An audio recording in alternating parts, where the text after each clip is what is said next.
Welcome back. In this video, we will learn how the count function in Excel works and how it helps you count only numeric values in your data. Let's look at a few simple examples and get started. Don't forget to subscribe now and press the bell icon for more videos. So here you can see that I have the data of the employees, their age, score, and the remarks. And from this data, if I want to count anything, I can do it very easily using the Excel count function.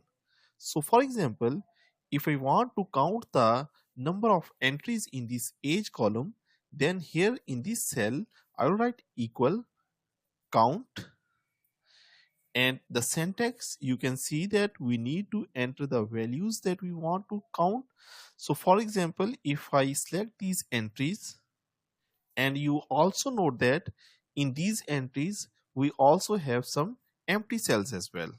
So after selecting this, I am going to close the parentheses and hitting the enter. So we get 5 as a count value, because if we manually count, we can see that we have 1, 2, 3, 4 and 5 values. So it's mean this count function is counting the numeric values and ignoring the empty cells.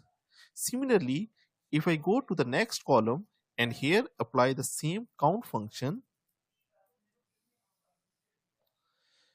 now I'm going to select this range.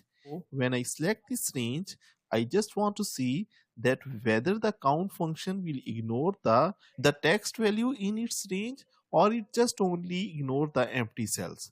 So now I'm closing the parentheses and hitting the enter to see. So again I'm getting the 5 as value, which are the total number of the numeric entries. So it's mean that it is ignoring the empty cells as well as the text value that comes in its range. So I can only apply it to count the numeric values.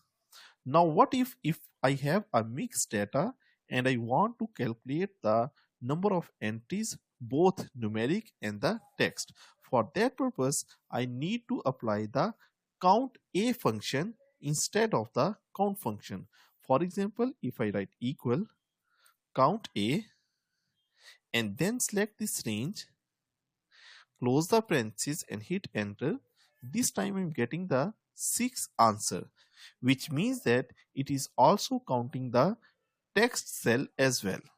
Now the last thing, how we can apply this function to the multiple ranges.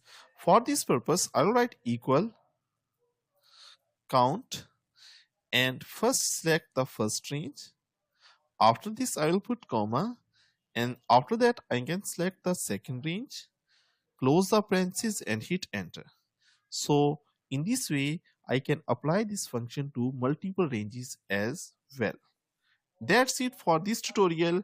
If this helped you understand the count function, like the video and subscribe for more lessons from our Microsoft Excel function series. Thanks for watching and see you in the next one.